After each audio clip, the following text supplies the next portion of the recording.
Hello and welcome back to another episode of the Final Flight podcast. We are here tonight, Thursday Night Live, to preview a really jam-packed weekend of racing. Cheltenham and Doncaster is on, and we welcome back once again George Gorman. How are you this evening, my friend? Welcome back. Yeah, great. Yeah, like I said, looking forward to it. It's really big weekend of racing, isn't it? Few big non-runners here and there, but still plenty of top quality horses out. And yeah, hoping to improve their Cheltenham credentials. So hopefully we can find a few of the winners at least. Yeah, I completely agree. We obviously, when the entries come out, we were all very excited, and most of them have stood fast, which is great. We've got some really good clashes. Rich, Joe. Obviously, we've had a few weekends of very quiet racing, let's say, not much going on with the weather and stuff, but it's fantastic to finally get a decent weekend where some of us may be going. We shall see. There's conversations to be had about the weekend, but Rich, I'll come to you first, mate. Cheltenham and Doncaster, are you looking forward to it? Yeah, it's going to be good. As we get into February, the racing starts ramping up, and all eyes are set on Cheltenham. So some good horses out, and I think we'll learn a lot. Quick question for you, being a local Doncaster lad. What's the weather like up there? We're looking all right for Saturday? Dry, bit windy, but dry. Fingers crossed then. Joe, mate, you asleep? How are you this evening, mate? Obviously, a decent week end of racing. Are you looking forward to some big clashes, some really big clashes? Yeah, can't wait, mate. Not too sure yet. Might be going to Doncaster, so I'm not too sure. Fingers crossed anyway. But yeah, should be good. Can't wait. Oh, there could be an exciting meet-up on Saturday then, depending on how things go this evening, how the weather forecast holds out for this evening. There's a wind blowing in somewhere. Right, so anyway, what I thought I'd kick off with a little bit of news, obviously, is broken today. Rich, I mean, I could fill a pint glass up with the amount of tears you've had over the last sort of few weeks with your Cheltenham anti-post selections. Obviously, Allaho's been ruled out today. Are you gutted, mate? Obviously, it's not nice to see, but are you gutted? Yeah, I'm not going to lie. He was one of my main hopefuls in my team. I feel like I've been trying to plug holes these past couple of weeks. But yeah, it's all right. My main hope is now Sir Gerhard and the Stayers. So yeah, that's where we're at. In the bin he goes with the slips. But yeah, it's unfortunate that he's been ruled out. Obviously, we want to see the best horses there, similar to that Thelem, the French horse. I know I caused a bit of a stir on Twitter the other day, saying about how it's quite funny watching people run around for the anti-post slips. But it's one of them things, anti-post betting. We all know how it goes. You win some, you lose some. It is what it is. But fingers crossed, we won't have any more drastic mishaps. Right, boys, we're going to get stuck straight into the action. Then we're going to kick off with Cheltenham. And I'm going to go straight into it, lads. The 1205, the Juvenile Triumph Hurdle Trial. We have two, obviously, at the top of the market have managed to come into this race. Burdett Road, current favourite for the Triumph. We had Cobden on board. Segino, horse that I've obviously made a lot of talking about. Milan, Tino, I can't even pronounce some of these. Accelero, Lafave, Cosmic Soul, Ellerton. I'm going to come to our very welcome guest, George. We get a big clash for the Triumph for these top two coming up against each other. Who are you fancying? I've just not warmed to Burdett Road. I've got to say he doesn't show his hurdles much respect. He's obviously got a huge engine, no one's denying that. But at some point the waters are going to get too hot for the mistakes he's making. He seemed to settle a little better last time, but like he still had to be dropped right out to do it. And that worry me. As he steps up in grade, at some point he's going to be found out. At 11 to 10, I'll take a chance that it'll be this time. Sergino is obviously a horse with a lot of ability. Made a couple of novice errors on the way round for first time. But all in all, I thought he was very impressive. He cleared away from the last well. And obviously our horse, Royal Way, won next time out by 17 lengths, I think. I think he beat him by 15 lengths. Sort of adds a bit of context to the form. And I think the only other horse that's run since was a horse that finished last, which finished second to a horse of ours called Through the Ages at Plumpton on its next run, who's sort of hopefully quite an exciting juvenile. He'll need to settle better, Sergino, but the thing with Burdett Road, he's had, 11 runs on the flat? So that's ingrained into him going that fast. It's going to take him a long time to get it out of his head. Sergino will learn a lot from first time, second time, and what was it? The Alan King horse, Insanity, sort of was right upside him at Kempton, bumped him a few times, and probably got him running keen. So I'll probably forgive him that. I'll be going with Sergino. I think Milantino is definitely a horse for the future, though, and it's worth bearing in mind he was 7 lengths behind Burdett Road last time. But the horse that finished second, he was only half a length behind, and Brandon Fraser, which won next time out. And he's got £5 swing in the weights with Burdett Road this time. So potentially he could sort of close the gap a bit, especially going from the old course to the new course. Because I'd say he's obviously by Milan, and the extra emphasis on stamina would be more in his favour than Burdett Road's. Although you could say there's less jumping in the last half mile for Burdett Road to do, but I would say I favour the fact that the course is going to put more of an emphasis on stamina. But I think on balance, I'll go with Sergino, but I'll be watching Milantino very carefully. Love that. I mean, I'll jump in with that. I'm kind of in agreement with that. I think, obviously, I put Sergino up for the triumph on our Cheltenham show, and I just think, it did a few bits wrong in that debut. I mean, obviously, like you say there, the second Royal Waves come out and won. I think the third Torneo run today, and that won. So I think there is substance to that form. They do seem to learn a lot first run, second run. I think he's the one to be on me personally. Like you said there, I think there's just something about Burdett Road that kind of puts me off. I think Sergino's giving me really good vibes. Obviously won that big race in France and come over for big money. And I just think he's the one I'm going to side with, definitely. I'm just going to throw this quick comment before I come up to you, Rich. Jack's jumped on. Evening, Jack, mate. Cheers for tuning in. It says, feel for Rich. Seemed to pick the right horse. Just had no luck with the injuries.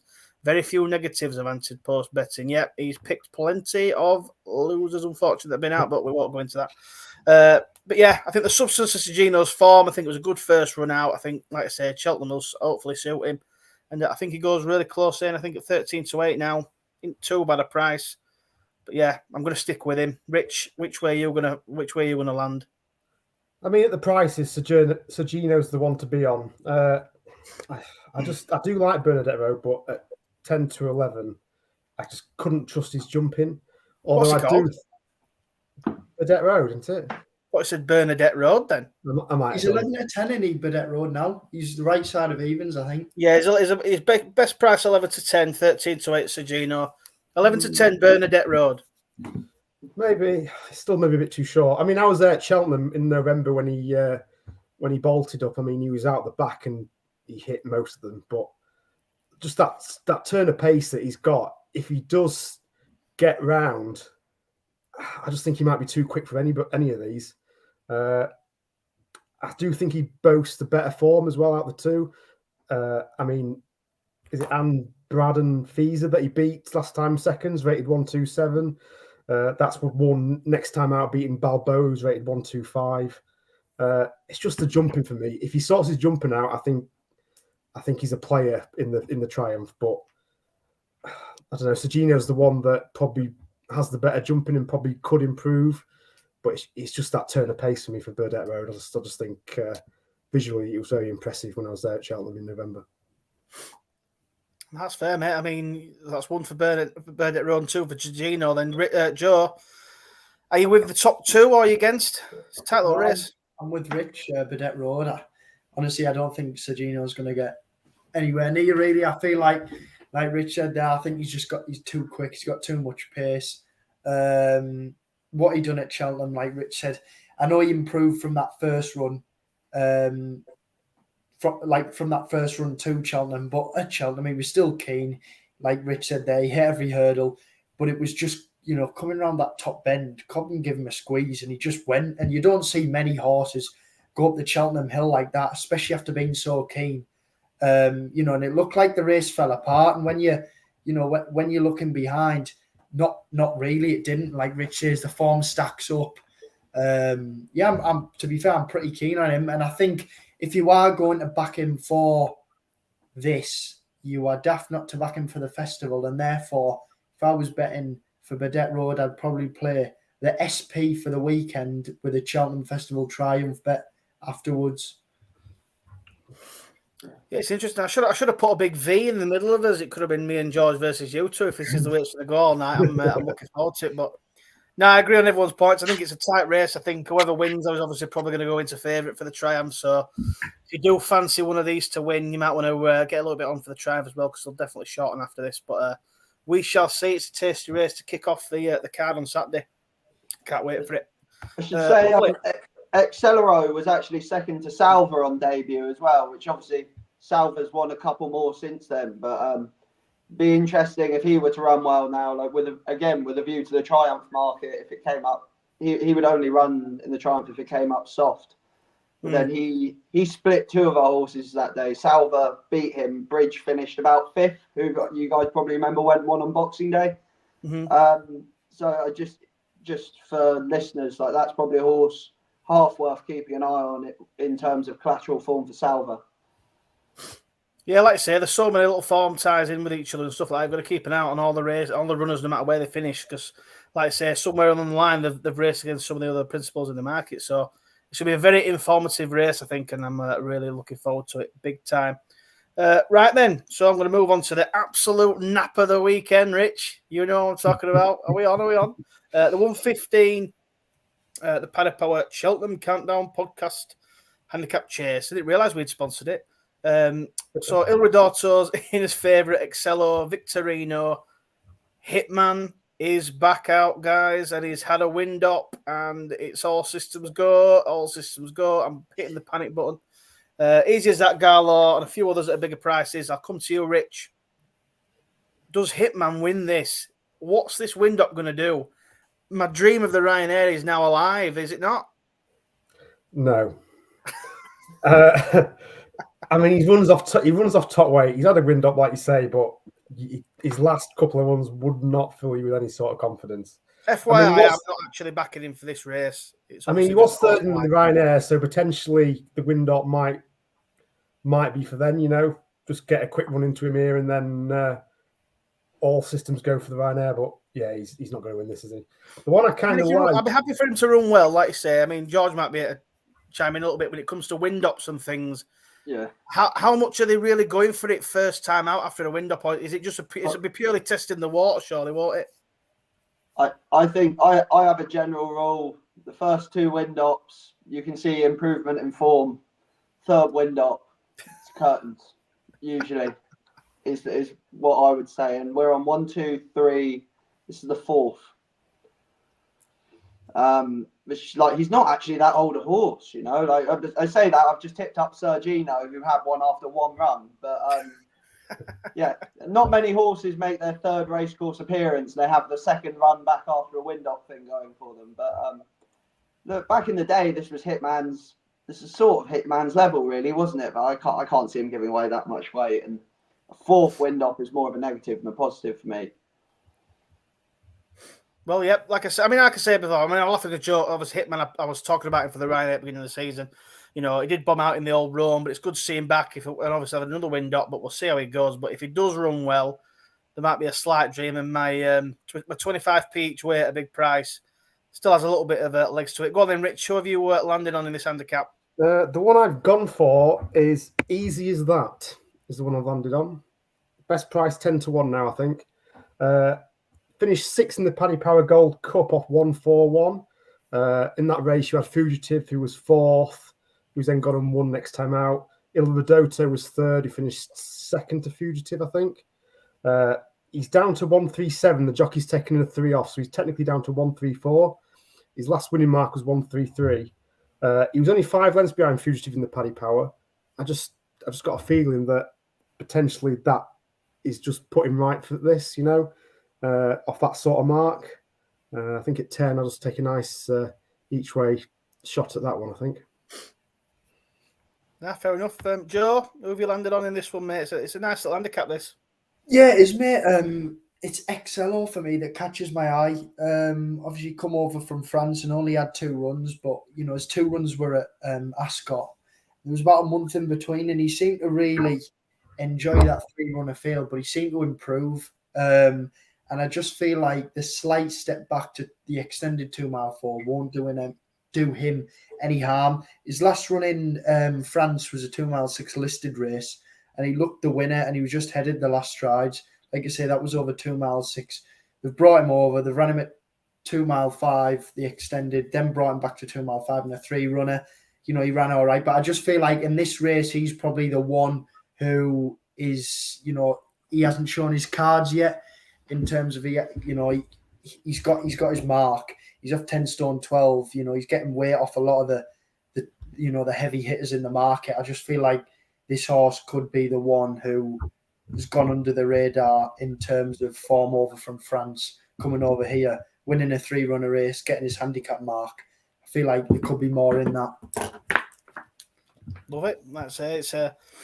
It's an interesting one. We could have 4 completely different selections here. George, who have you landed on? Any of the same of the guys, or? I'm shocked. We haven't heard the name Victorino yet. Like, what was it? I was listening to the podcast before I actually went to Ascot. Day Excello and Victorino on the last day. I remember listening to your preview before then, I think it was, and Victorino was the only name out of anyone's mouths. I'd be with him here 100%. Like, he's up £4 for the defeat of Man last time, but like, he's been ridden on both those starts at Ascot. Like, his handicap mark, either his handicap mark is in the back of their mind, or they're worried he'll idle in front. But the result is the same, is that he's crept up the weights for winning some good races very impressively. Like, of course, don't need to tell you, he even got a little bit of a form boost the other day, because Larry finished 8th against him that day at Ascot, and he went in at Plumpton on Monday. Go on, Larry. Yeah, he's had to get it. Even though, to be fair, even though I thought he was pulling up about halfway around. He would do left-handed. He doesn't like going left-handed. But I think a result of that, Victorino, so he's on 146 now. He got an RPR of 152, and I think that's a reflection that those ratings compilers are of the same opinion of me that he's got a lot left in the tank. The third horse also come out of that race, Phlegmatic, defeated Chianti Classico on his next start, which is a huge form boost. I was a little surprised he came here instead of the 3 miles at Doncaster. But look, Venetia's a genius, isn't she? If she's willing to take on a hotter race over 2.5, rather than take him to Doncaster for probably a walkover over 3 miles, she must really not be worried about this horse dropping down in trip. That was my main concern, dropping back down to 2-4.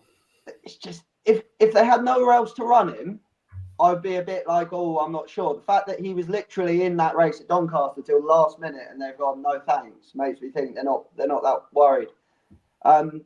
Interesting tidbit I actually heard about this horse. He's owned by the woman that I think she's the heir to Mars, the chocolate manufacturer, and she bought these colours at auction. They're actually the exact same colours that Secretariat wore, if they look familiar. But yeah, that's the more you know. I would have a little bit of an each-way play on Grandeur Dam as well. He was 10 lengths behind Fugitive and Iridoto the last day. They're both well up in the weights this time. He was £3 out the weights that day and has been dropped £3, so he's got a £6 swing at the weights with them.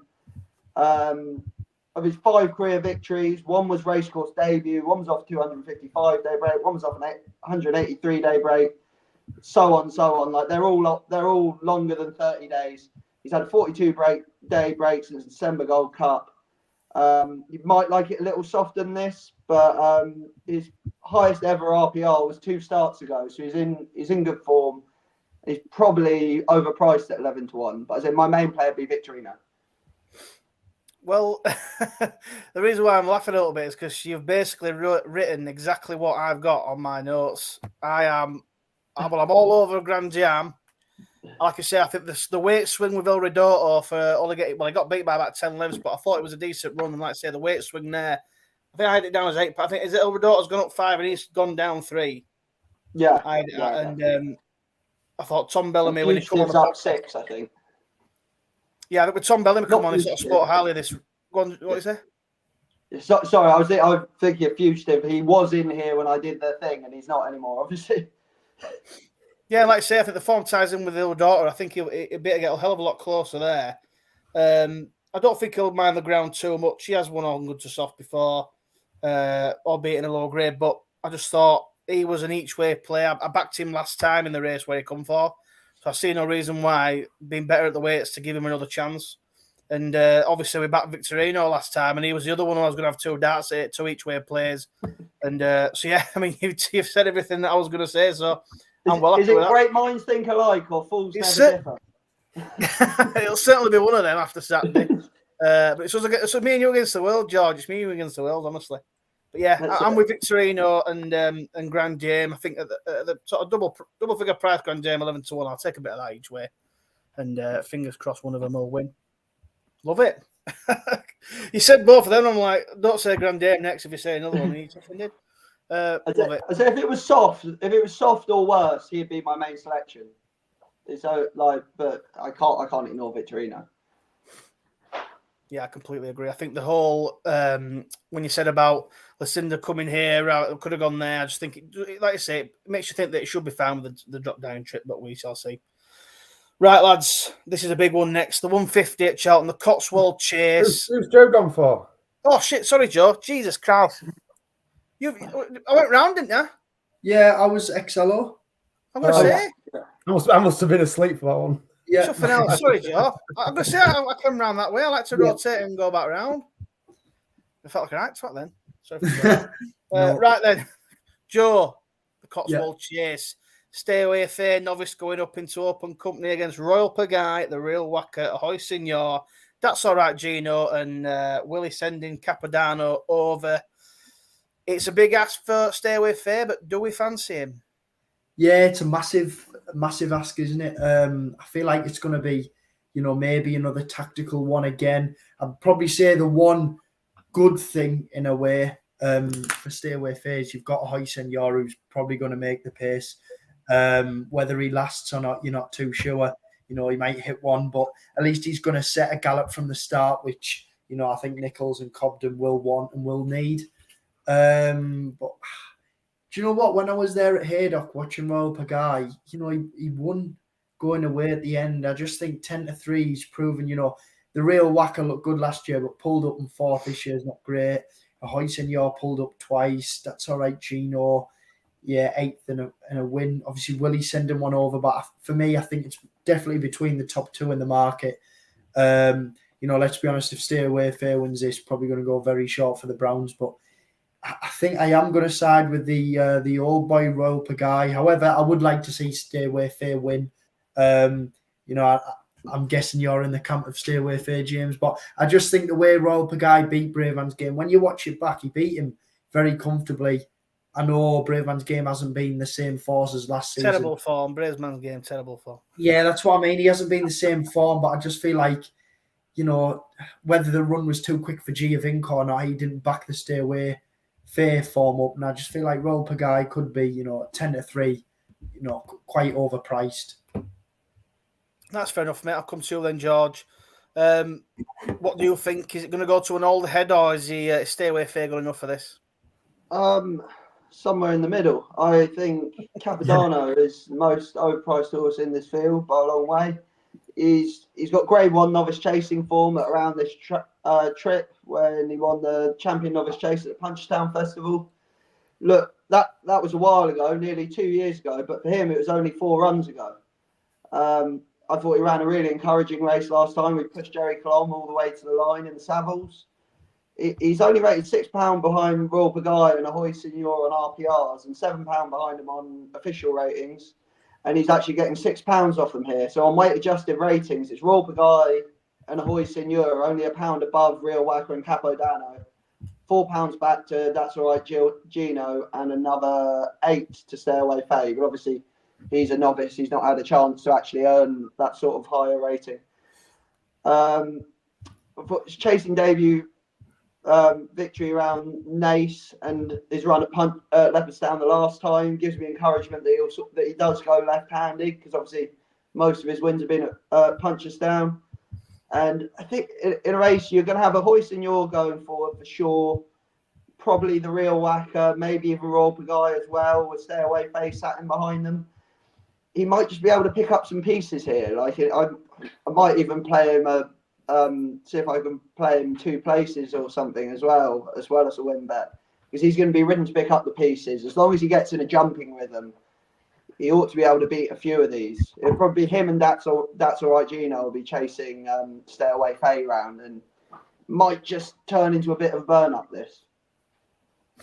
Yeah, it's certainly an interesting one. Like I say, there's a couple of potential front runners in here. I mean, I'm obviously going to stick with Stay Away Fair. I mean, I think Rob Pagao was an impressive Betfair Chase winner, but Brave Man's Game obviously has not been the same horse since.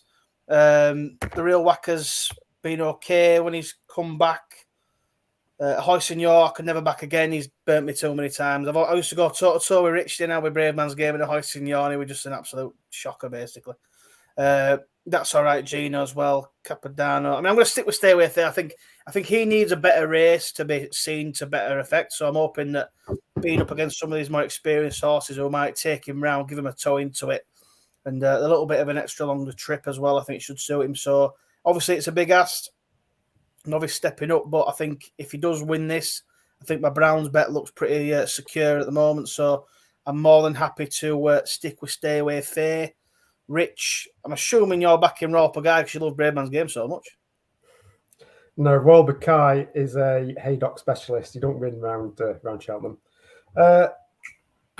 Yes, it's interesting that Nichols is throwing Stay Away Fair into this sort of company. You know, he's taking on some proper stayers in Royal Pagay and the Real Whacker, you know, the Browns and the Betfair Chase winners. I mean, if he does win this, then he's going to be some horse, isn't he? I'm going to take a chance on the Real Whacker, I think. He's not really fired this season, but he started off in the Paddy Power off top weight in a handicap. I don't think that was the best start for him. Like I say, he ran a bit better in the King George, finished fourth, but he's been taking on some top level stayers there. I just think he likes Cheltenham. He drops down to a grade 2. I hope they revert back to the tactics that where he won the Browns and just jumps off from the front. I think if he gets into that sort of rhythm, I'm hoping he's going to be back to his best. But you know, Stay Away Fail, have something to aim at. That's the worry. But yeah, I'm going to take a chance on the Real Whacker to rediscover his novice form. Tasty. It'll be interesting. Like I say, fingers crossed for me for Stay Away Fail. Hopefully he goes and wins, but it will be tough for him. And again, another very informative race for a few markets. Right then, we're going to move on. You what, Joe? Can I just say a quick thing, which is pretty interesting? I was looking through, I had on my notes about Cheltenham form. He come over in 2018, and he Royal Pagay this is, and he started racing in 2020. Since he's been to Cheltenham 3 times he's been in the Gold Cup. So he hasn't had an easy task at Cheltenham. I was just looking there, I thought, I'm sure I wrote his form's not great, but his form, you know, 6 out of 14 or whatever, doesn't look great. But 3 Gold Cups on the bounce. I'm quite shocked it were 3. I thought he'd only been in 2. Didn't realise he'd been around. So did I. But yeah. He still got beat. Yeah, very true. Do you want to know a stat that's actually going to really put the what's-its up everyone that I really don't like and I heard just now? Ahoy Senior in the new year has been first or second on every single run other than that fall in the Gold Cup. Oh my God. Put it this way, if the Ahoy Senior wins this race, I will be... He won it last year and we'd have said the same thing beforehand, wouldn't we? I'm really hoping it's not the case, but it's important that we have that fact, that the listeners should hear it. Well, that's it. It's one of them. He's a bit of an enigma now, isn't he? It's like if he does put a real good round of jumping in, but he's jumping so hot and cold. But if he does get his rhythm going out in front, it can be a little bit hard to peg back. So it's going to be interesting. That's the thing though with the Hoyson York. You just expect him to hit that fence, don't you? And then that's his race over. You're just waiting for it. Right then, so we're going to move on now. So I'm assuming George's naps in this next race. The Clarence House rearranged from Ascot. Obviously, we've lost El Fabiolo. Without not a surprise with the whole prize money, you know, argument on social media and stuff like that. But once again, I mean, we had 2 in it with a couple of minutes to go, and then we had 5. So we have John Bomb, obviously 1 to 3 on at the moment. Editor de Gite is back in here. Elixir de Nuts, Fugitive, Nube Negra, who not Cheernegger won this today, so that's a bit of a relationship to him. George, is he going to do it again? Look, I think if John Bond runs his race here, he pretty much wins. But I did say to Niall this morning when we saw James Bowen was on him instead of Nico. I said, look, you can't beat John Bond, but you might beat the young lad James. Like if you just go in there, get in his head, give him one of those. What's that on your shirt? Just get in his head. Look, the way I'll probably play this, I fully expect John Bond to win. If anything, he's going to improve for the better ground. But Editeur de Gite's actually unbeaten on the new course at Cheltenham. One win the handicap and one running when this race was rearranged to Cheltenham last year. That was obviously his career best effort. I think he got an official rating of 166 for that, which wouldn't put him miles behind John Bond if something went wrong. But he looks so bomb-proof now, doesn't he? Like they always looked to hole in him last year. They always looked to mistake or something. I'm not sure there is now. So I think it's boring. The way I'll probably play this race is straight forecast on John Bond, Editeur de Gite. And for a little bit of interest, I'd stick in a straight forecast with John Bond and Nube Negra because he's had 4 of his 5 chasing victories have come on good ground, and it might just even dry out to good there at Cheltenham. And it might be enough to bridge the gap and get past Editeur de Gite if he's not fully at his best. But like from what I've seen at home, he is. But I think that's where I'd play it. I'd have the dual forecasts running for me. Yeah, like you say there, it's a little bit boring to me. It's nice to see John Bon out. One of Nicky's actually being run a few times is actually quite good to see. We won't go into that though. But yeah, I think John Bon will probably win, and I'd agree with you there. I think Editeur de Gite probably follow him home. I'm not really a fan of the other 3, to be honest. I think it's going to be a bit easy for John Bon. I think it'd be a nice prep for him. It's a shame Al Fabiola's not coming over, but I fully understand it, unfortunately. Rich, I won't waste too much time on it. Is it just John Bonds to lose? Yeah, I mean, he's only lost to Constitution Hill and El Fabiolo, so he wins, doesn't he? Do you agree, Joe? Yeah, mate, wins. That'll do me just fine. Right, the 3 o'clock then. Finally, the Unibet International Hurdle, or the Unibet Hurdle as it's called now. She's finally arrived. Lossiemouth has been declared. She's currently in at 5-6 on favourite. Love Envoi. Robord, First Street. Guard Your Dreams. This is interesting, this, I think, Rich. Obviously, you're a big fan of Lossiemouth, and, we all are, to be fair. First time out. She's had a long layoff. Is she good enough to win this first time out, do you think? Is it more of a watching brief rather than a betting race? She's been off the track 273 days. I guess that is a bit of a worry, but I think Mullins has kind of changed his tack. Triumph winners don't really have a great record the year after. But they've, like I say, I think they've changed tack, taken a time with her. For me, I think she's very excited. I mean, she's rated 147. I mean, Love Envoy is rated 153, but has got to give but gets £2 away, I think. So no, she gets £2. Oh, she gets £2. Sorry, so she's up to 153. That was it. So Lossiemouth has got to run to her best, I think, to beat her. But like George said, I think the ground's going to dry. That's going to be in her favour. She's beaten Gala Marceau, who's rated 136, who's going to run at Donny. I think that's a good yardstick at the Mullins Yard. Love Envoy, I do like Love Envoy, but her last run, I'm amazed she finished second, to be honest with you. It looks like they was riding her out probably. It was pretty bad ground, to be fair, that day. I mean, it was, but Not So Sleepy won it, and he's a 12-year-old. I just don't get excited by that sort of form. First run back after a long layoff and an injury. I suppose so, James, if you say. But I mean, Not So Sleepy is rated 151, so he is up there. But yeah, I'm a big fan of Lossiemouth. I'd love to see her take this. Yeah, I mean, obviously it's nice to see her out finally. They've obviously been patient with her. I think for me, obviously I'm a big fan of Love Envoy. I've backed her for the Mares, hurdle at Cheltenham. I don't think Saturday's going to suit her at all. I think it's a sharp enough trip for her. If the ground's dry up anymore, I think she might find it a little bit quick. Lossiemouth, I won't be backing myself at 5-6 on after such a long layoff. I want to see what she's got, how far she's improved or come along or whatever. the one I was going to back really was Rubard each way. Well, it's each way, but it's like if you're getting 2 plays or whatever. But I might have a small win bet on Rubard at 5-1. You know, second behind Constitution Hill. Beat Long a horse. way behind Constitution Hill. Sure, only 9.5 lengths. That's actually not bad form. if you get within 10 lengths of Constitution Hill, you know, in the one time that it runs a season, I don't think that's too bad.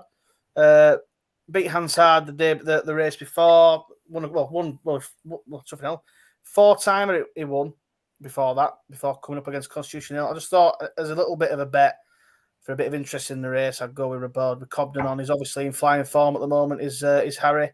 So yeah, for Nichols, I think I'll stick with him in this and just let the other two run the way they want to do. Joe, are you in agreement, or what do you think? Yeah, 100%, mate.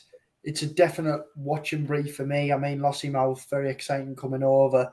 But, you know, like Rich said there, Triumph horses, winners don't have a great record in the next year. They've obviously took the time with her, you know, but she's a mare who's had 273 days off, you know, coming straight over to Cheltenham. It will be tough. However, it will be very nice to see you go and win. But 5 to 6 best price, you know, I'm ready to leave that. I think everyone is. And then Love Envoy, like you say, you know, wants heavy ground. To be fair, I don't think it was a terrible run at Sandown in the rearranged fighting fifth. You know, for me, she was very unlucky last year to bump into Honeysuckle. But yeah, I think both horses, Love Envoy and Lossiemouth, will improve. You know, the miles better than the field, aren't they? Like I say, for me, it's more of a watch and brief. Yeah, I mean, I won't be too harsh on Love Envoy going forward. I think, obviously, she was off the back of a long layoff. I think she picked up an injury in the race at Punchestown. Obviously, the Sandown ground was ridiculously bad. And I think she's just bubbling along nicely, with the mares is her end of season target. So I'd be happy just to see her run well with a little bit more of a start. I do probably prefer Love Envoy at the prices. Like I say, I think she was very unlucky last year, bump into Honeysuckle. You know, that was very good form. And then they went to Ireland in there and it didn't suit. And they said she picked up an injury. Obviously, coming back on that horrendous heavy ground, you know, beat you where it well by 6 lengths in the end after looking, you know, complete.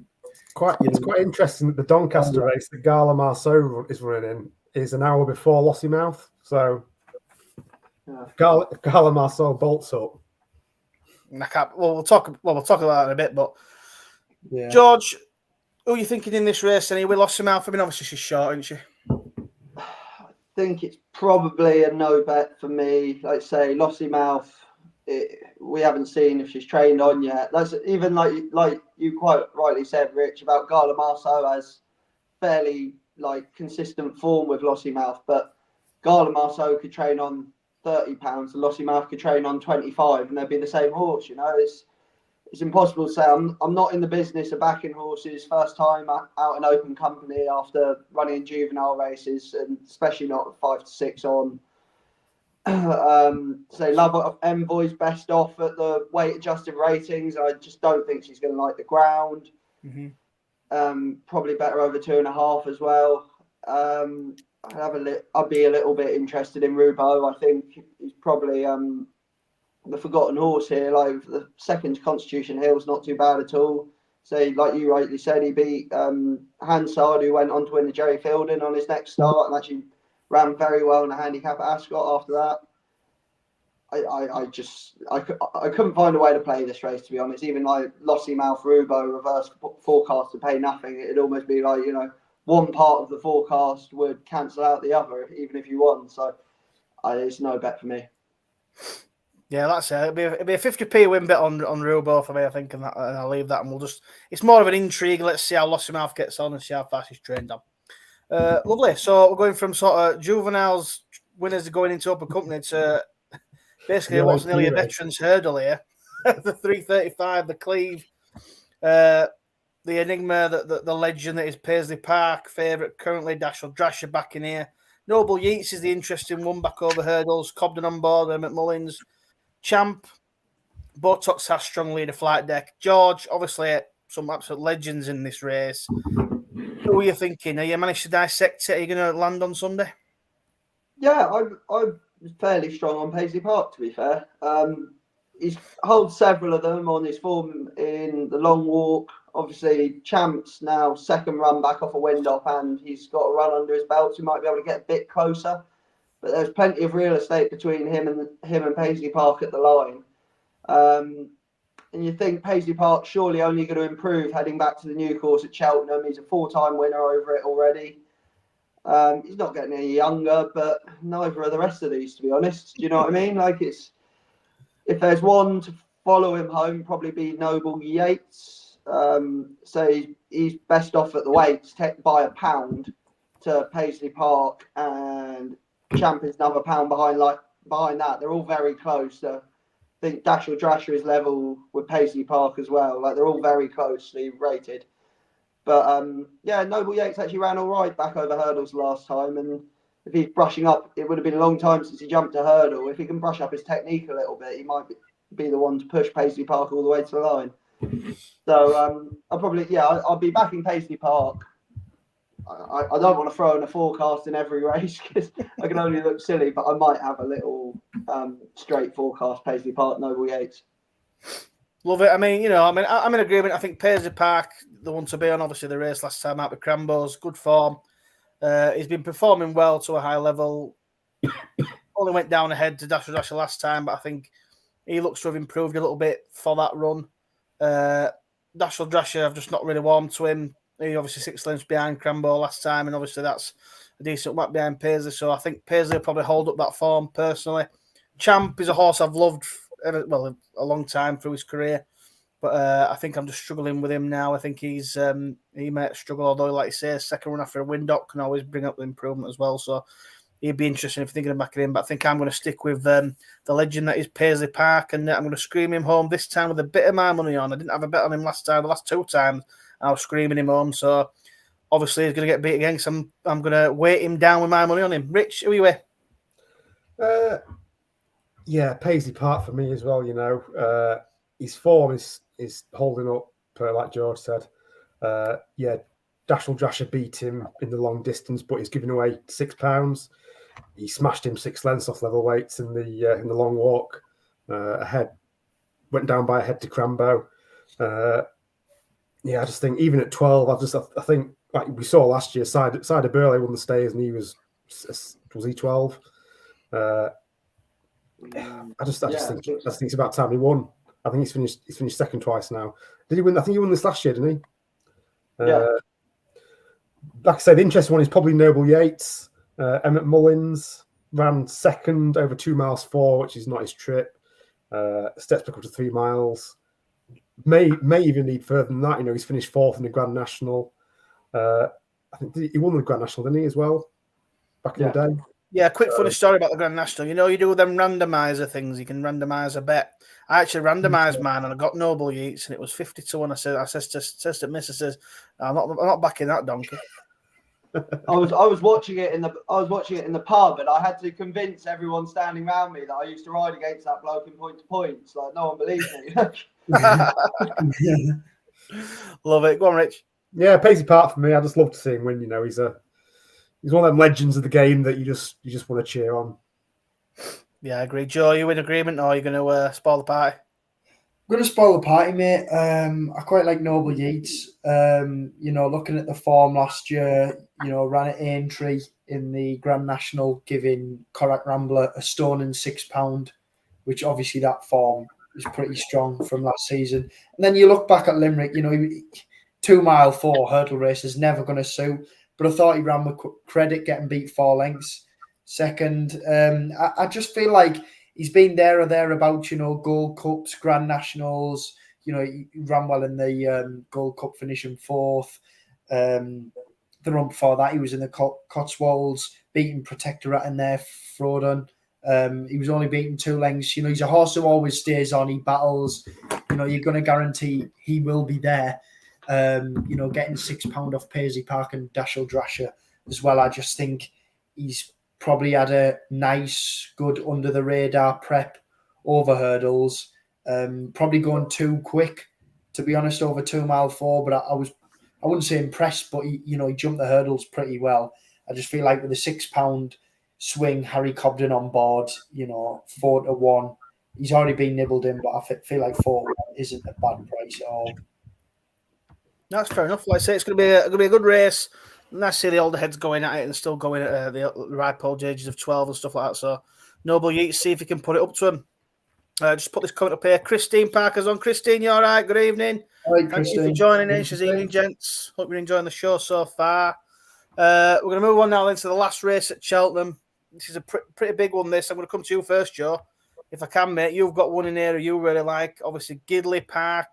Currently in his favourite. It was odds on. He's currently best price 5-4, so he's been pushed out a little bit. Johnny Who. You obviously liked him last time. Was it the Cello? Sorry. Captain Teague one. Isaac Desobo and a few others at bigger prices. Are you on Johnny Who here? Are you worried about the trip? He thought he might want to go up in trip last time. Albert Bartlett potentially. Yeah, mate, I am worried, to be honest. I think it's Gidley Parks to lose. Isaac Desobo, we heard that he's still pretty, backward in a way. He's very babyish from Lorcan. And I just feel like Johnny Who, I'm very surprised he didn't go for that 3 mile race. I feel like it'd have been right up his trip. If anyone watched the Cello, albeit Captain Teague was idling in front, but he was getting there. The said straight after the race, he's not a slow horse, but I just feel like watching that race again, he's crying for the step up in trip. I just feel like the drying ground as well might not suit. If you want a 2 mile 4, you might want it a bit of a slog like the Cello. And I just feel like Gidley Park's got that, speed. And I feel like he could win this pretty comfortably, to be fair, looking through Antrim course, won Cozy the time before. But looking at some of the horses in there, there's a big gap, I feel, between Johnny Who and potentially Gidley Park to the rest of them. Nice one, George. Are you with Gidley Park? Obviously been impressive the last couple of times with Harry Fry, or are you going to take him on as favourite? My thing with Gidley Park is, like, when you're looking at novices like this, if you're going to take 5-4, he's obviously unbeaten. But the only horses that come out of those wins, the second in his bumper was the Jukebox Man, who's won over hurdles since, and his hurdling debut, he beat Range, who's actually quite a nice horse now. But out of his 3 races, he's beaten 31 horses, and those are the only 2 winners that have come out. I'd just be looking away just purely from a price angle. I think Johnny Who might be the most likely winner. Let's say he probably does want further. Like he's by Calafay as well. Like he'd probably prefer the ground a bit softer. But at the end of the day, he's got Grade 1 form. He was only beaten 2 lengths in that Cello. I know the winner wasn't doing a whole lot in front, but it's easy to forget that he beat Hermes Len, the Raf Cannon point to point. Like he might just have a bit too much class for these. But again, the one that keeps screaming out to me is Antrim Coast as an each way bet. I'm gonna have to start going first, George. I'm gonna have to start going first, mate. I think he's overpriced. He won comfortably over this trip on yielding ground at Punchestown. Crucially, he's one of the few in here that should like the ground, And he was edged out by a subsequent Class 2 handicap winner, Butch, who won a handicap of 135 next time. And that was over 3 miles. In fact, they're stepping him back down in trip. They obviously felt he didn't stay that day. And he's got first-time tongue tie on as well. So, you could see that's a negative, but I never understand when people say it's a negative. Maybe it's the start towards having a wind up one day, but you also, if they have a wind problem, you'd rather have a tongue tie on than not on, wouldn't you? And yeah, I think you give the principal something to think about. Bear in mind, Gavin Cromwell's strike rate at Cheltenham this year, he's 7 from 17. That's 41%. He doesn't muck about sending one over to Cheltenham, and at 16-1, Isaac Desobo's only won in Class 4s and 5s. I think there's an extra spot in that first 3, and it could be Antrim Coast that takes it. Well, you've done me again, mate. But I'm in complete agreement with you. I think Gidley Park's too short for me. Obviously, I think people are, especially those guys over in the UK, we're desperate to. We spoke about this sort of with the Rein It In guys on the Cheltenham, a little bit of a special we did, kind of trying to cling on to like a Ballymore hope sort of thing. I think he's the one. I think that's how he just gets over bet, and I think I'm against him definitely. I think Johnny Who, you obviously like him, Joe. I want him to be a bit up in trip. he obviously does have that class back from for points, but there's just something about him. I'd like to see him go up in trip. I think. Isaac Desabo again. I think he might want to be further in. I landed on Antrim course. Obviously, Gavin Cromwell's form at Cheltenham lately has been really good. And like you say, I thought he travelled well enough into the Cheltenham race. He was held up. I thought ridden quite confidently. And I think I agree with what you say there. I think he just didn't quite stay the trip. Obviously, a bit by Butch. He was obviously a decent horse and a decent stayer. And I think dropping back in trip is going to be ideal for him. I think he'll be able to travel into the race well. And I agree. I think 16-1 best price is way overpriced for him. I think I'm more happy to take the each way with him against the short favourite in there. So I'm going to go for Antrim Coast as well. Rich, have I come to you? No. I like Gidley Park for this. I think. Come on, Rich. I know I'm one of those punters. I'm just hoping the UK's got a good one. I mean, he's unbeaten. I mean, George mentioned the horse range for Sam Thomas. He's a horse that I think is quite smart. He won on his hurdle, won next time out at Chepstow after finishing second to Gidley Park. I just thought it looked very impressive. Visually beat Firefly by 9 lengths. Probably not the strongest form, like you say, but I think he's got that improvement in him that he could be one of those to challenge, maybe. I'm a fan of Johnny Who, like you say, he brings the Grade 1 form from the shallow, but it was a tough old race that in that ground. It's only been 28 days, and maybe like to give him a bit more time off to recover from that potentially. Like I say, I'm surprised they didn't go to Donny for the step up in trip. I think that probably would have suited him better than this, unless I think they're just going to give him an easy time again over 2 miles 4 before stepping up for something like a Bartlett at Cheltenham. But yeah, Gidley Park for me.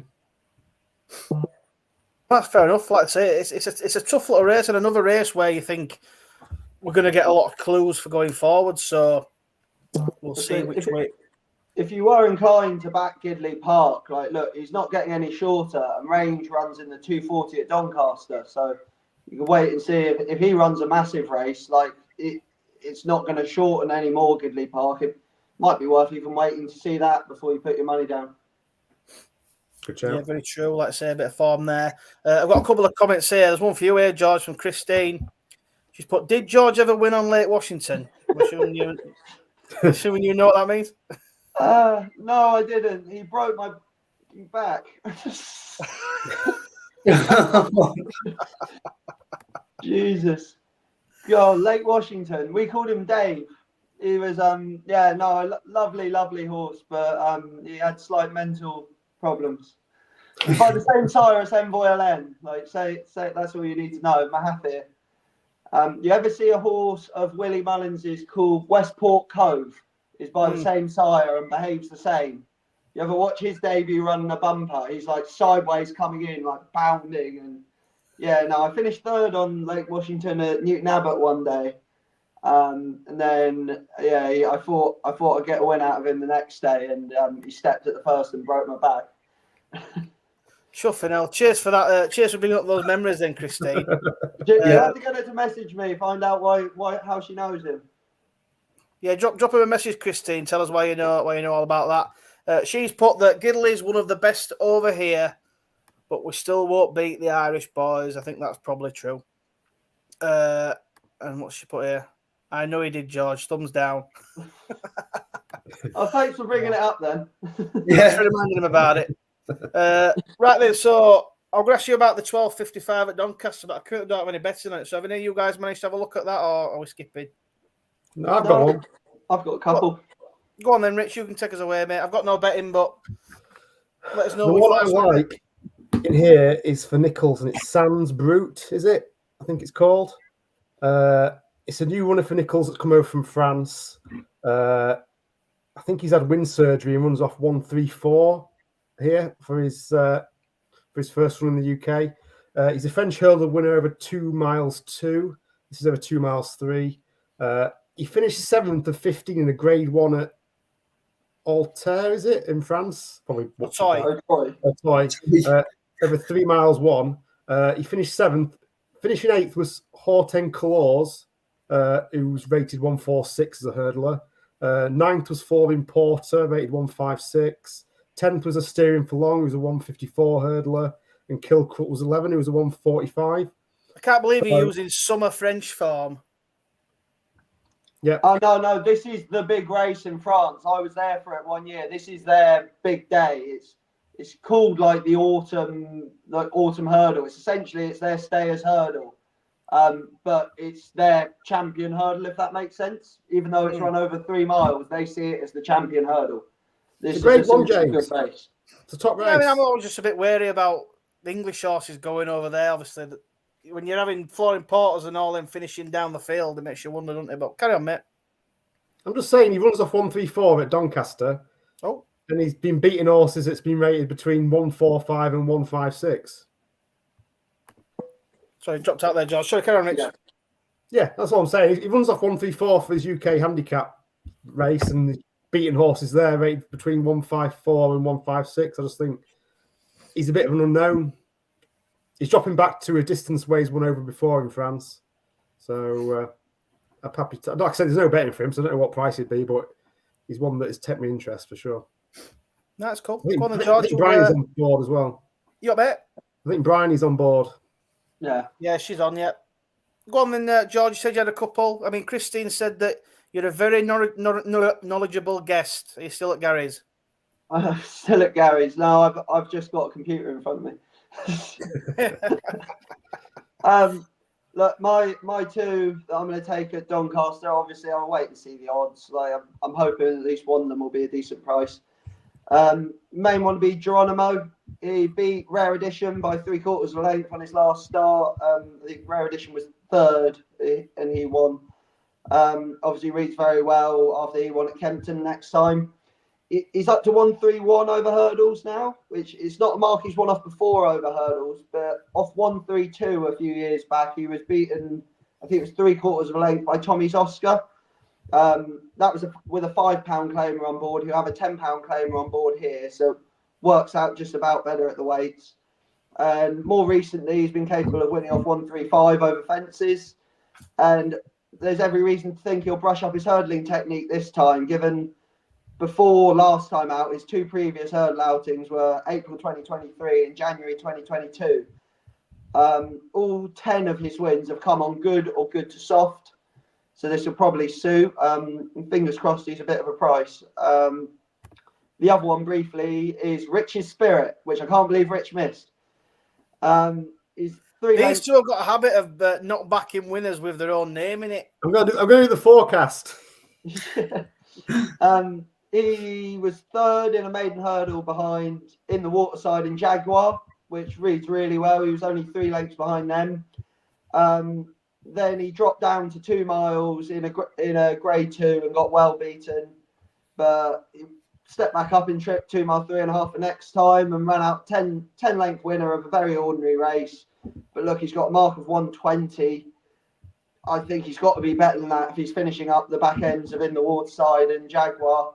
And he was taken out the last day on soft ground due to unsuitable ground. So I think we can assume they think this is going to suit him. So those be the two I'll take against the field. It's obviously tricky with no prices, but fingers crossed one of them's a price. I think that's a great shout, by the way, Rich's Spirit. I think, like you say, chucked into the Haydock race when you were there, Joe, making headway, and Cam Sinas beat Mickey Moto as a horse I've actually tipped up before. So he could be a decent horse in this. According to you didn't look at him, Rich. According to Sporting Life, Rich Spirit is 7-1. Take that. What's the other one? Geronimo. What was the other one? Sorry? Geronimo. 8's on Sporting Life, same as Sans Brute. I'll take Rich's Spirit will be odds on then, no doubt. What's punctuation, Rich? Sorry, mate. Punctuation 13-2 on Sporting Life. Love it. Is that how you're with it, Joe? You're with punctuation. Are you not with an ordinary Joe? No, mate, no. Obviously, I was at York. Let's Go, Joe? What about Let's Go, Joe? You back in? I was at York when it won the handicap. And he was a big improver last year, and he won the handicap at Aintree. Beat Blue King Doro. Just looking at there, Jack mentioned Aslan. He beat Blue King Doro. I'll start a couple of the comments. I'll put them up after. JPR1 was in behind as well. Gordante was in behind. You know, that form reads very, very well. Obviously, then went to the flat and went to York. He come back in a pretty hot looking handicap hurdle. Lookaway was in there. Iberico Lord, Lucia, Songino, Nemi and Lion. And then you got punctuation. You know, he was very keen. Didn't jump too great, but obviously he's just gone to the flat. He'd had a long layoff. It was his first run back, and he was sort of looked after the last couple of furlongs. And I think the distance he was beaten by, when you look back at the run, wasn't, you know, true really. If you look at it, and I just feel like last time he was pulled up, he won next time out, and that was at Aintree. I feel like the good ground will suit. Obviously, with him winning on good ground at York.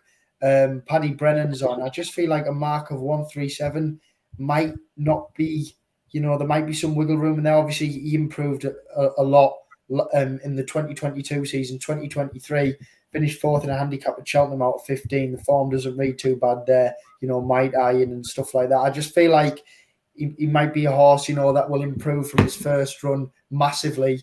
In fact, I think the main factor is at Doncaster that looking at the weather and stuff, it's going to be windy, it's going to be dry. I think the ground's going to be good. You know, so you want a horse who acts on good ground, don't you, after having slugs pretty much all through winter. Yeah, I agree with that, mate. I like it. Some good selections in there. I think I'll probably side with Richie Spirit. I think that form in that race, making headway, and the win before is decent. So I think I'll go with him. Like I said, I didn't really look at it. I thought I'd listen to you guys, but I've got a couple of comments here. Rackley-F22 has said, loving the chat. Is Salva running again before the Boodles, George? Is he Boodles bound? I'm in constant discussion with Josh and Gary. I've tried every little comment I can to not run him again before the Boodles. We obviously had an entry this week. Let's just pray it's really dry all the way up till Cheltenham, and then it chucks it down morning of the Boodles, because his handicap mark's a gift. Is he off 128? Is it, or 125? It's ridiculously low. Like we ran, Nasalam ran it off 140, I think. Baron Alco ran it off the 130s and ran well. He's a better 128 is off 128. 128.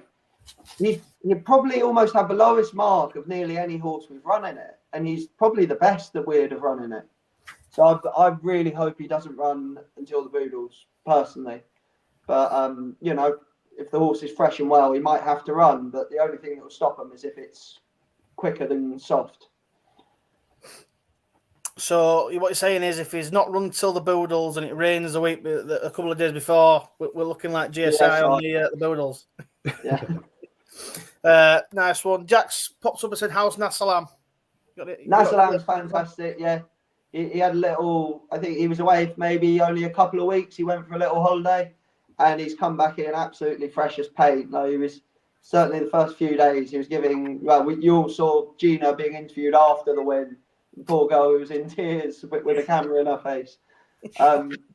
He's been giving her absolute hell since he's come back. I was actually upside him doing a canter yesterday, and he looked strong. So yeah, seems to have done very well for his little holiday. Just freshened him up. He won't put any weight on. Won't really have lost any fitness. But yeah, no, sort of all systems go with him again. He probably, if it turns up very soft at Cheltenham, we might end up in a Gold Cup with him. If not, it'll be a little prep run and then Grand National, I'd have said. Fantastic. That day when he won that last race, I forgot what it's called now, but that was a brilliant performance, and he certainly deserves his chance in those big races. So fingers crossed he gets there safe and sound. Right then, so we're going to do the 130 at Doncaster. Obviously, the Rossington men, obviously, Jericho de Repenay has been declared for this one. Fiercely Proud, Lump Sum, the Kaluki Kid, El Elefante. Rich, I'll come to you quickly. Is it just Jericho? He should be winning this, shouldn't he? If he's got any chance in the Supreme, he needs to win this, yeah. And probably win it quite well. Are you lads in agreement? Is it a quick one, or are you got anything to follow him home? Yeah, I think, quick one for me. I think he wins. Yeah, I think he just wins, and they're all much of a muchness in behind him, really. There was a horse that I fancied to finish second to him, but he's not declared, so Jericho de Repenay. Yeah, it's a quick one. That obviously he's been well touted for the Supreme, and if he goes and wins, he'll probably shorten up a bit more as well. But If you like him for that, 47's not too bad, I don't think, if you like an odds-on shot. The 205 then, a really, really intriguing race. The Yorkshire Rose Mares Hurdle. You've got Astro Diamond coming back into here. Gala Marceau. People are thinking she's going to be good in the Mares Hurdle. Under Control. Say Goodbye. Stays with Girl. Riccarella. Joe, you quite like Astro Diamond, don't you? Are you on her for this then? Agreed, mate. Yeah, I am. I just think she got form with the boys. She ran in the Royal Bond. Very good form there. She hasn't raced against mares that are unbelievable. But she's won all the mares races, barring one, I believe. Let me go through. Yeah. But yeah, she's won everything she should. She's got a lot of experience, and I think when you go through and you look at horses like Lossiemouth, coming out as a 5-year-old and sort of not reaching the heights yet, I just feel like Astro Diamond as a 7-year-old is still pretty lightly raced, but got form against very good horses. Facile Vega, Marine Nationale, probably the best she could get. And I just feel like they're bringing her over here to get that experience for Cheltenham. And I am really excited about this one, to be honest. I think rightly ahead of Gala Marceau. I feel like she's going to take a lot of stopping, to be honest. Love it. What do you think? What do you think, George? To tight one. A lot of people are speaking about Gala, but what do you think? Look, I think Astro Diamond does bring a lot of graded forms to the table, but she's tended to target softer ground than this. And that Grade 1 win at Fairy House, she's missed all the big festivals, and a lot of the horses that she's beaten haven't. She's gone there a fresh horse.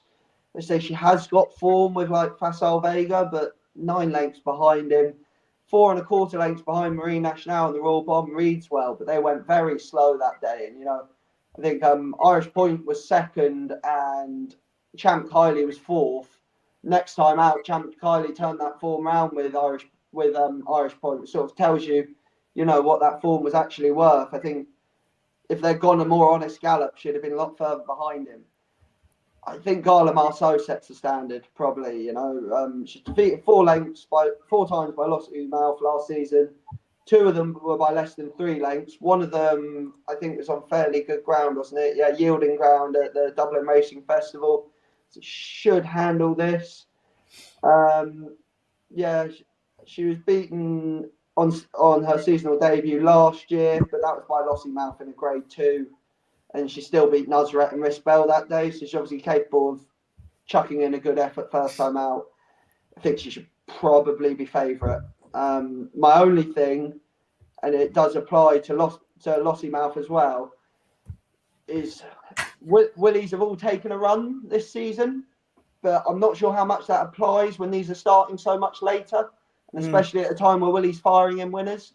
It's one of those things, if it's 6 of one, half dozen of the other, are they going to need the run, or are they not going to need the run because they've started so late and his are flying now? It's worth weighing up in your head before you take 15 to 8 or about one of his first time out, or even 10 to 11 on about Lossiemouth. Yeah, I'd agree with that. I mean, you just got to weigh it up, and you've got to weigh the risk and reward about him coming off a break. The form of the yards obviously picked right up. Something that just puts me off. I don't know what it is, but I kind of landed on. I'm going to take obviously it's a very speculative punt, and I don't put too much money on or anything like that. So I was going to have a couple of quid on Under Control, simply because of the fact that the last couple of wins she's had have been on. She's won twice on good ground. I think she might handle it, and if it gets a little bit hot for the other 2, like I say, off a break, Astro Diamond again, I'm not sure she'll appreciate the ground. Richie obviously said it's quite dry up there, a little bit windy, so you wouldn't expect it to be. You might expect it to dry up a little bit more, so it could be pretty quick ground, and maybe just give her a squeak. There's just something about Gala Marceau, I don't know why. Just something putting me off, and I don't know, but we'll see. I'll stick with a little bit of 4-1 on Under Control. Like I say, it's not a massive bet, but I'll see how she gets on. Rich, are you with? Who are you with? Willie Mullins wins this race for me. Apparently, Patrick's told Danny Mullins not to go past him in case he jumps out to the left or right. So for me, it's Astro Diamond. Like I say, Gallimar, so yeah, second to Lossiemouth. Could turn out to be great form. The thing is, she's been off the track 251 days, probably a negative. Yeah, Astro Diamond, like third in the Hatton's Grace behind Tupu and Imperie Pass.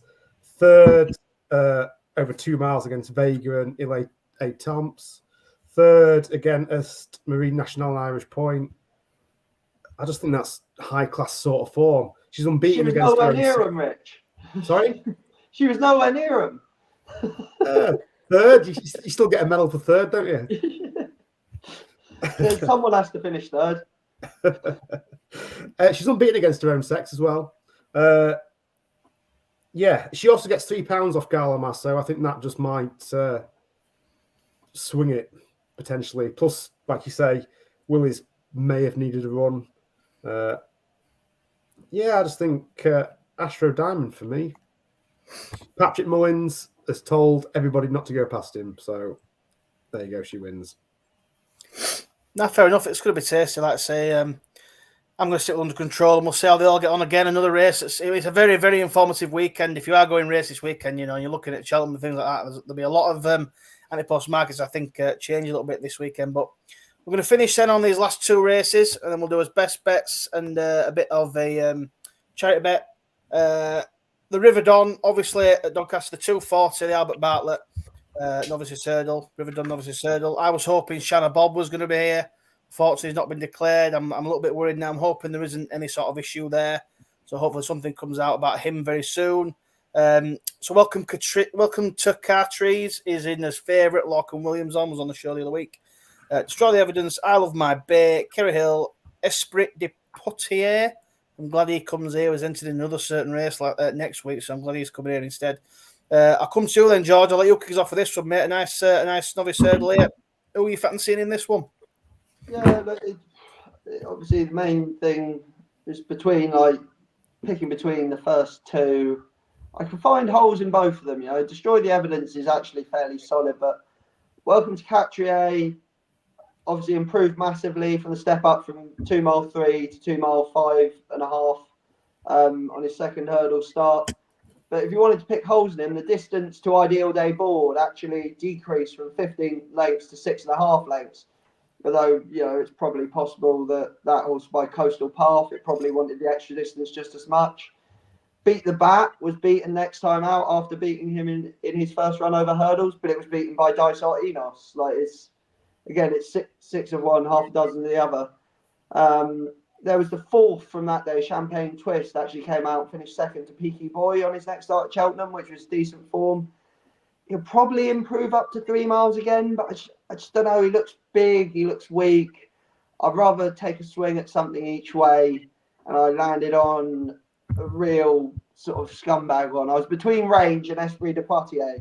I thought Range doesn't have a realistic chance of winning, although he might fill the 3. I think Esprit de Poitiers does have a chance of winning, and he's a proper each way bet. Now, if you actually look up, he has one of the most impressive pieces of bumper form I think I've seen. He was 4.25 lengths sixth in a Grade 2 entry bumper. That race has had 14 horses come out and win 18 races between them. It's a serious bit of form. He was beat by Doyen Dubar on his second hurdle start by 5 lengths, which then went out and won by 17 lengths. He's by Montmartre, so he's probably going to appreciate step up in trip. And his marker 121 is probably more reflective of the fact he's raced mostly in Scotland than anything else. We all know, Northern and Scottish form tends to not be respected as much by the handicapper. But I think that bit of bumper form probably says he's a fair bit better than 121. He's won on everything from good soft to heavy, so I wouldn't worry about the ground with him.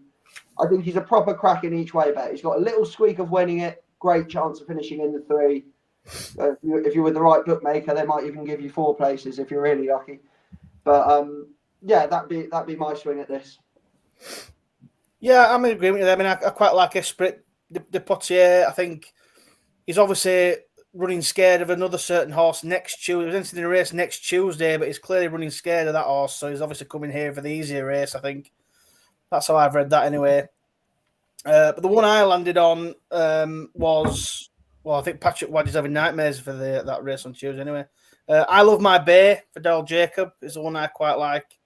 I think he's won on good ground over 2.5 mile easily. It was second behind Primos, which was decent. It was third in that race, the Haydock race behind Cam Sinas and making headway. I think that's decent form. He stepped back up in trip and beat Magic Wave by 7 lengths, which I don't think is true. I think the step up again to 3, I think it could bring out a little bit of improvement for him. I just think welcome to Catrice. I've just not warmed to him. So I think on decent ground, I'm going to chance I Love My Bay for Joel Jacob. I think he's got a good chance. And like I say, if Richie Spirit can win earlier on, that'll boost his form a little bit. So I'll go with Love My Bay. Joe, who are you with, mate? Yeah, I've sort of got your feeling now, James. It's pretty depressing when George just reads all your notes out. Yeah, but obviously we had Craig Nichol on the podcast weeks ago. Great guy, and he spoke about Doyen Devan and said, he is a very good horse and we had a very nice price, didn't we? Thanks to him on that first very run. Nice price, yeah. And looking at that, I just feel like his novice hurdle at Kelso. When you watch that back, he was beaten 1.5 lengths, but it was very sloggy. They went a crawl and it was a sprint at the end. But his 2 mile 4 last time, he was very easy. He looked to, cherish the step up to 2 mile 4.5. I think the 3 mile bring out more improvement. His entry run looks impressive. Who's this, Joe? Esprit de Portier. Oh, okay. Yeah, his entry form looks very good. Only beaten 4.5 lengths by Florida Dreams. In between, you had Bone Spark, Blizzard of Oz, Paula Philly. And then in behind him, you had Masaccio, who hasn't fired this season. Captain Cody in 15-1 today, I believe. A very short price at Gowran. And then Bertie's Bullet as well, who Henry Brook won with. You had Beat the Batter was miles behind. But yeah, I just feel like, looking at form, this horse has got a lot of experience again, but with a step up to 3 mile, he's sort of got a bit of untapped potential in there. And I just feel like he's probably the horse anyway. He's already had a bit of money. Clearly someone fancies him. I just think he's probably the one to be on at a big price. When you look, there's no real, for me anyway, horse that looks a superstar in here. Would the ground not concern you, maybe? What good? No, not really. He won a bumper on good to soft. Good to soft, yeah. He has won on heavy ground. I know what you mean. You normally see if a horse has won on heavy, you go, it doesn't matter what else they've won on, they won it heavy. But like that was a serious bit of form round Aintree. I don't think the ground wasn't it was bad there. It was good to soft. Yeah, so that bumper run, which the pick of his form, was on good to soft. Yeah, and then you also look at that air run and in the bumper when he won comfortably. That was against Slugger, who beat him on his novice hurdle. But when you just watch that again, Patrick Wedge was on when he beat Slugger. Derek Fox was on. You probably don't want to do. He probably wouldn't have raced him any different. He's probably been told to look after him. But it was a complete sprint. You watch it again. The jogged round, and then he looked outpaced SP Porret and looked beaten for all reasons, and then rallied and just kept on. But I just feel like up to 3 mile, 17-2 is a pretty good. But I thought he'd be a lot shorter, to be honest. Nah, good pick, mate. What about you, Rich? I think it's been the top 2. Like I say, Destroy the Evidence. I thought it ran a good race behind Shanna Bob.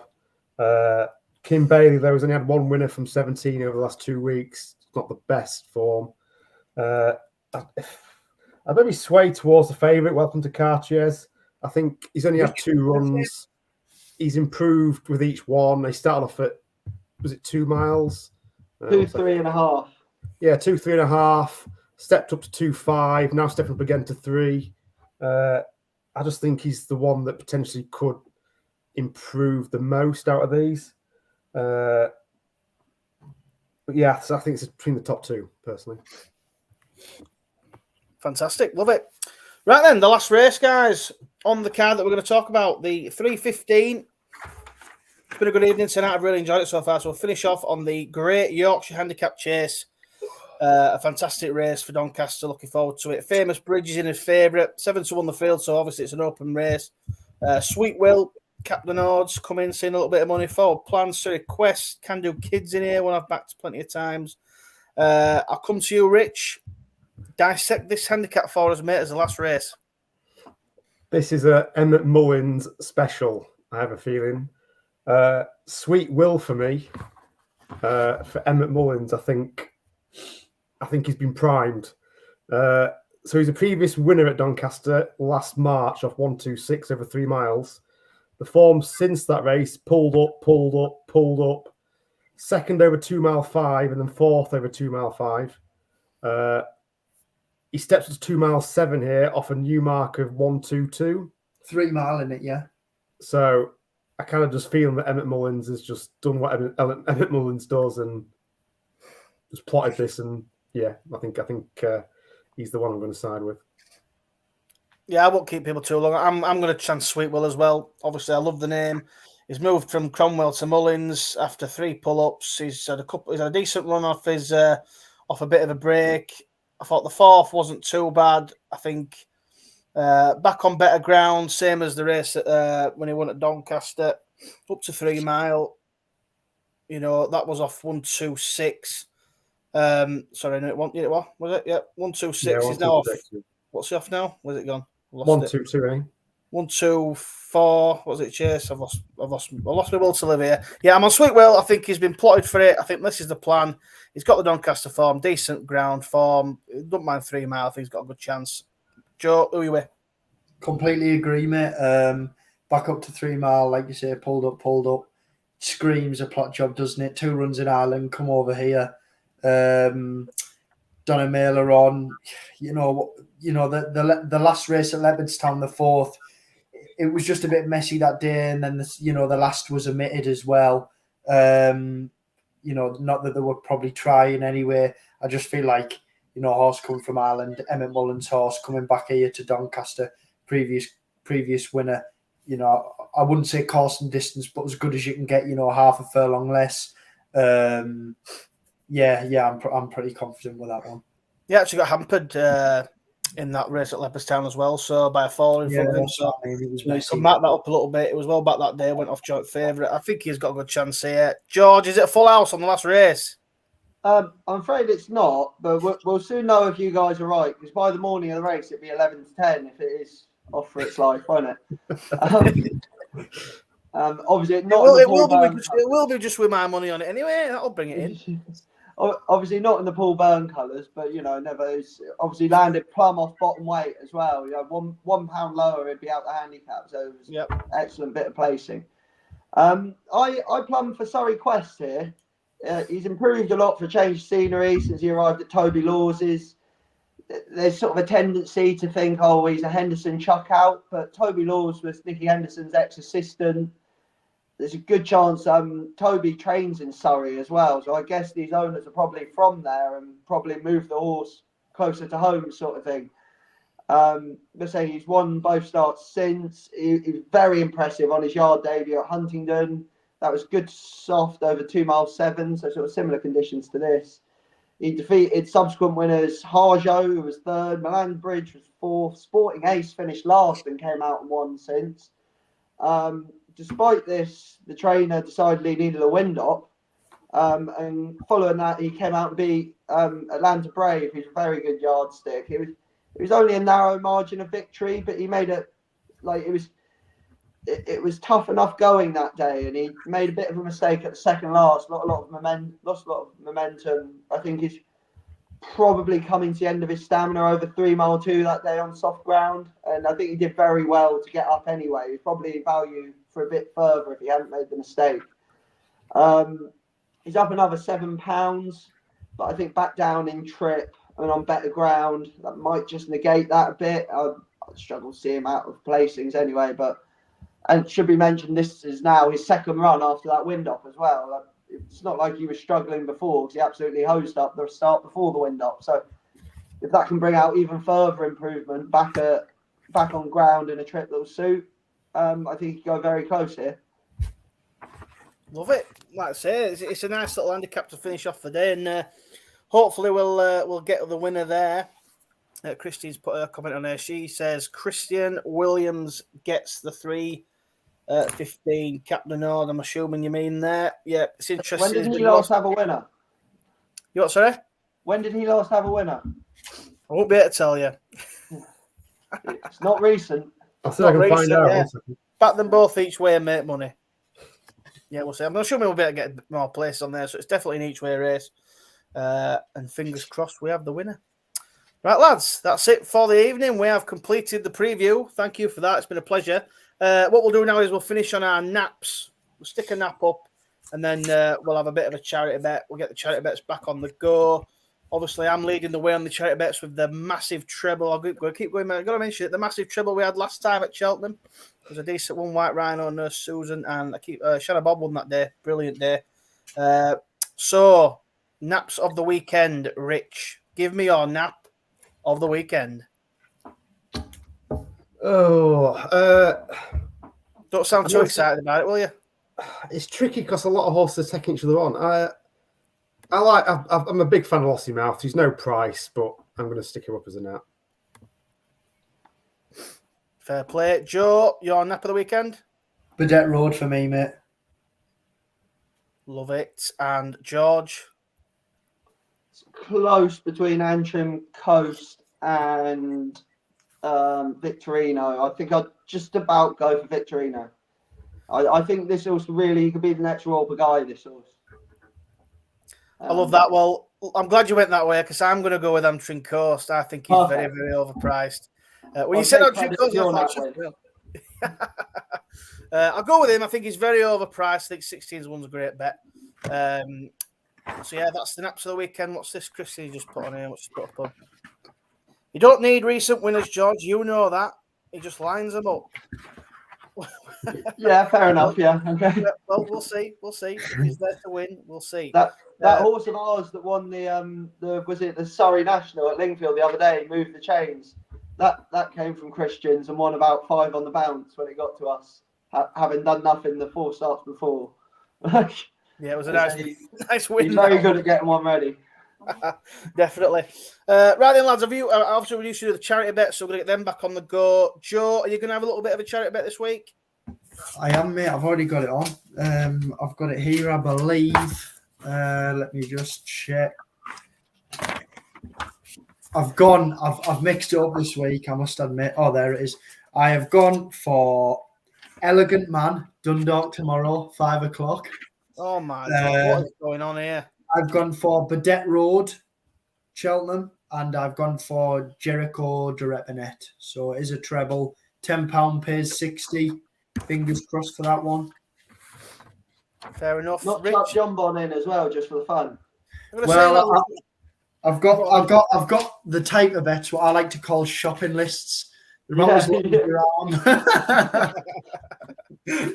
I love it. Rich, have you got yourself a charity bet?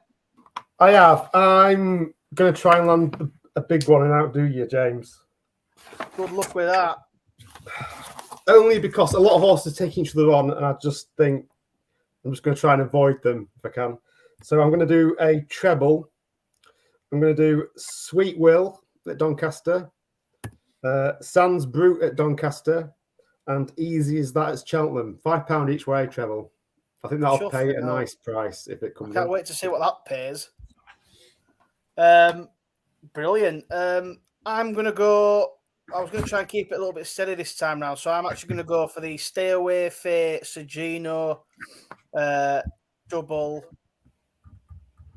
and I think I'll just go with that. I might stick I might stick Jericho and John Bon in maybe, but I'll just see what it pays first, and I'll go for that. But it'll be a £10 win double to start me off. I think Sagino and Stay Away Fate. I think it should pay a decentish price, so fingers crossed we can land a decent bet. Are you going to have a bit of a bet, George? If you're going to advise a double or anything like that, or?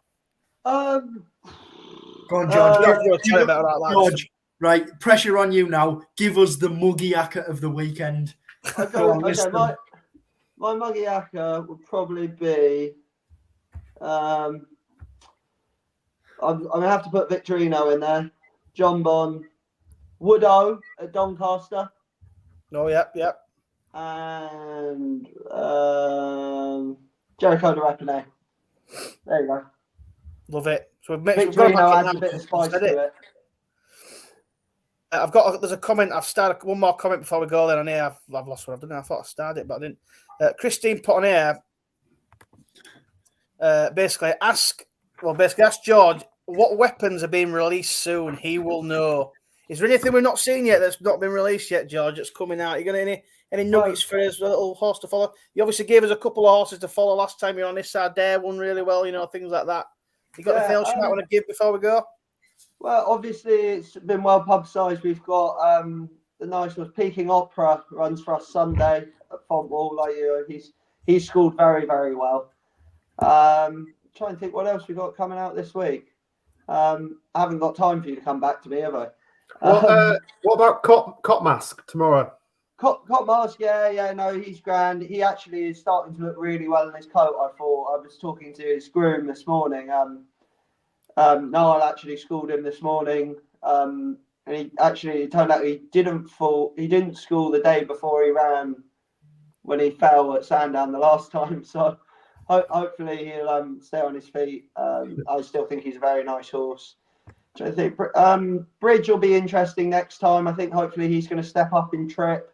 He might be down into a 0 to 100 now. I haven't checked what handicap has done with him, but he's gave him a starting mark after he won at Fontwall of 103, which I was just kept him out of 0 to 100s. If he's been dropped a pound now, he'll probably step up in trip into a 0 to 100. He'd be interesting. I think they're all sort of fairly, Royal Way is a very nice horse. Expect to see him out again soon. That's pretty much it. You know everything about them all now, I think, but bar Peking Opera. Yeah, I think we'll look forward to seeing him, and if he's scored well, hopefully it kicks off with a win and goes on to bigger things. Fingers crossed. Cheers for that, George. Much appreciated. Well, that's it, lads. We've obviously got through a lot there. It's been an extra long one tonight, but I've thoroughly enjoyed chatting about the race, and I always do. And George, it's always good to have you on, mate. So thanks for coming on, giving us your time. Have you enjoyed it? Yeah, no, excellent. Yeah, can't wait. Especially, you and I will be rich after the weekend, won't we? I'd like to think so. With some of them big prices. Or poor. Most likely option. Yeah, like I say, we've really enjoyed tonight, lads. We've obviously got the Cheltenham Countdown Show returns on Monday. We've got another big guest lined up, so another jockey coming on to give us their insights. So we're really looking forward to that. And we're just going to carry on knocking out the guests, carry on knocking out the shows. We're obviously building up to Cheltenham now. It's going to be a real good few weeks, and there's some big racing coming up. So, yeah, any final words, lads, before we go? Thanks for coming on, George. Really enjoyed it. Like James said at the start, we've had a lot of weekends of dull racing off, heavy ground, ice, frost, you name it, we've had it. But yeah, I'm buzzing to have some good racing back. Fingers crossed the Muggy Yakka lands, because if you are a racing fan, you are putting a Muggy Yakka on this weekend. Fingers crossed. We'll be having it on, definitely. Well, obviously, there might be a potential podcast get-together on Saturday. We'll see if all goes well, but we'll release a bit of news after the show, and we'll see how it goes. See how the crisis talks go with the missus. Let's see how that goes first. But yeah, thank you, everybody, for watching. Thanks for coming on, George, as well. Christine, everyone who's put in the comments, we do appreciate it. And everyone subscribing. Follow us all on the Twitters and all that. And like I say, keep liking the video. It does help the algorithm, apparently. But hopefully we can keep bringing you the good previews and keep bringing you guests and winners. Yeah, that's another show, guys. We'll see you all next time on Monday night. And good luck with the bets of the weekend. And enjoy it. Cheers, guys. Thank you. And goodbye. Cheers, George. Cheers.